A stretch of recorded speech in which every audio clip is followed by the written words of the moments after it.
Em 1927, um doidinho chamado de Griffith fez um experimento que virou um clássico da biologia, onde nesse experimento ele descobriu um bocado de coisa bacana. Basicamente, moçada, o Griffith estava observando a existência de bactérias chamadas de pneumococos, que são aquelas bactérias que eu falei que causam pneumonia. Ele verificou a existência de duas linhagens de bactérias. Você tinha pneumococos capsulados, com cápsula, e pneumococos não capsulados, sem cápsula. E ele, moçada, não sabia qual era a diferença entre essas bactérias. O que é que ele faz então?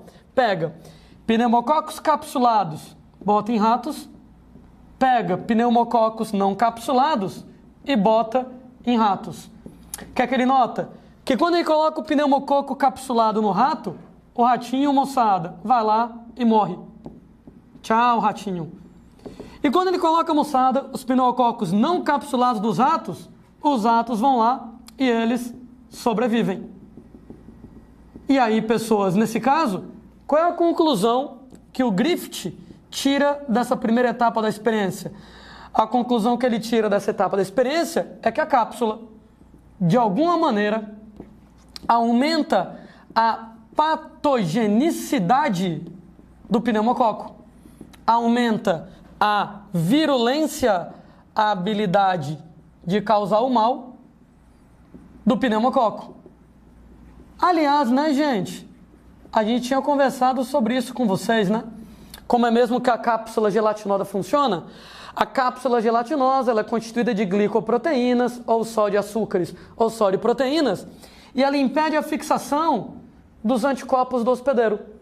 No que impede a fixação dos anticorpos do rato, o rato não consegue matar a bactéria. Se o rato não consegue matar a bactéria passa a se tornar capaz de causar doenças no rato, pneumococo, bactéria da pneumonia, e com isso, moçada, o ratinho, ele morre.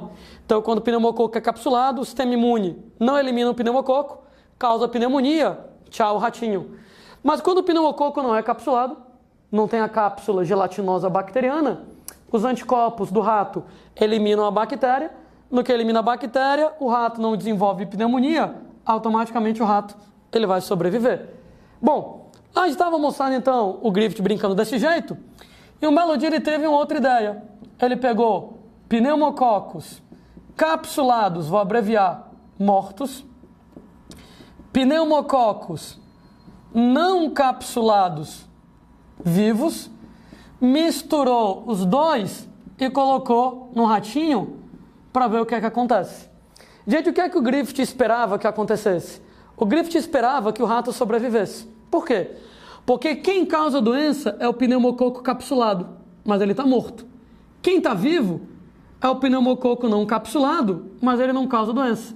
Entretanto, quando ele coloca isso no ratinho, tarã, moçada, os ratinhos, eles morrem, contrariando a expectativa lá do tal do Griffith. Curioso porque que os ratos tinham morrido, ele vai lá e disseca os ratos mortos. E quando ele disseca os ratos mortos, ele percebe que nos ratos mortos existem pneumococos capsulados vivos. Ora, moçada, olha que estranho, né? A gente tem aqui na nossa brincadeira que o pneumococo não capsulado é que estava vivo. O pneumococo capsulado, ele estava morto. E como é que agora aqui eu tenho um pneumococo capsulado vivo? Duas hipóteses, né? Se agora eu tenho um pneumococo capsulado vivo, ou o pneumococo capsulado morto ressuscitou, acho pouco provável, ou o pneumococo não capsulado vivo passou a fabricar a cápsula, aprendeu a fabricar uma cápsula. Conclusão do Griffith em relação a essa experiência: o pneumococo não capsulado, ele se transformou em pneumococo capsulado. Eles acabaram se transformando em pneumococos capsulados. Lá foi, moçada, o Griffith pensar: caramba, como é que um cara pode se transformar no outro?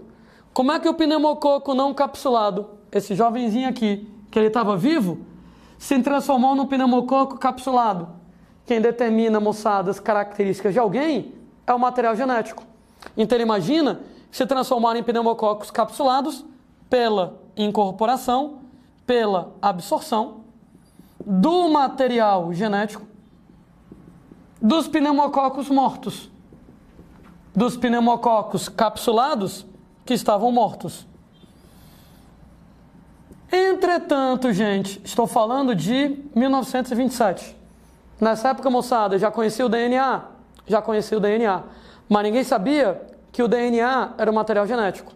A gente, inclusive, já sabia que o cromossomo era feito de DNA e proteínas, mas a gente não sabia quem era o material genético. Inclusive, naquela época, 1927, todo mundo achava que o material genético era a proteína e não o DNA.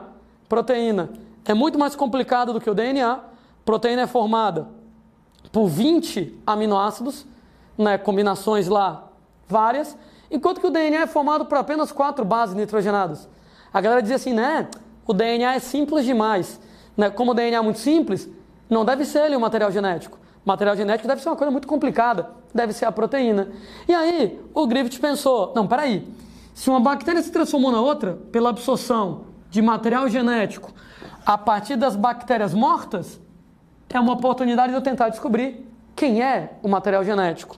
Quer que, moçada, o Griffith, então, ele vai fazer, pega pneumococos não capsulados vivos e, gente, começa a testar os componentes da bactéria capsulada morta. Ele vai lá e coloca a cápsula da bactéria morta. Ele pega lá pneumococos não capsulados vivos e coloca lá as proteínas da bactéria morta.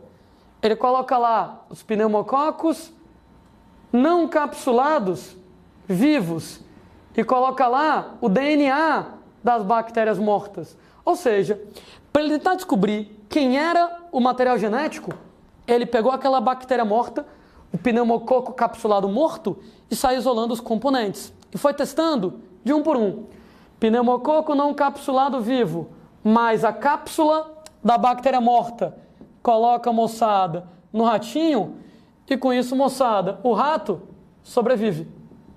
No que o rato sobrevive, quer dizer que não vai haver pneumococos capsulados nesse caso. Ou seja, não é a cápsula que faz a cápsula ser produzida.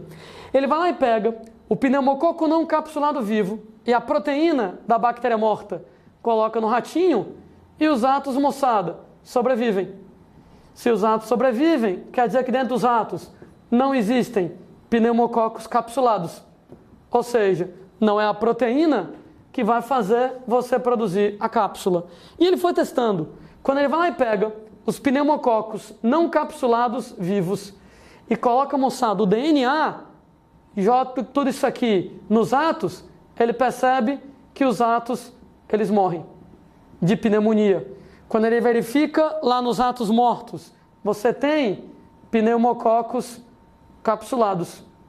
Ou seja, quem faz você produzir a cápsula não é a própria cápsula.